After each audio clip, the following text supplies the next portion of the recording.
айтқан. Кішкентаймын әлі деп жұрттың бәрі танима. Хамзат атты әкем бар, ертелетіп көрем деп, Гүлназ деген анам бар, мәпелетіп көрем. Мен Хамиева Жанетта Жалағаш ауданында дүниеге келгенмін.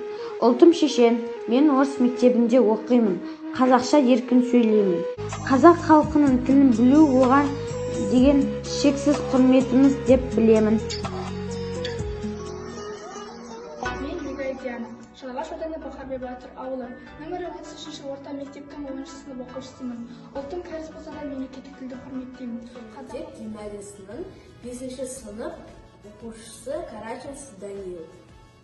Менің мақсатым еліме адал қызмет ету, қазақ тілін жетік меңгеру. Қазақ тілі мен әдебиеті пәнінен түрлі жарыстарға қатыстым. Жүлделі. Ұлтым орыс, Ева менің есімім. Тұрғынымын қазақ деген ұлы елдің. Өз тілімді қалай сүйсем егер мен, қазақ тілін тура солай сүйемін.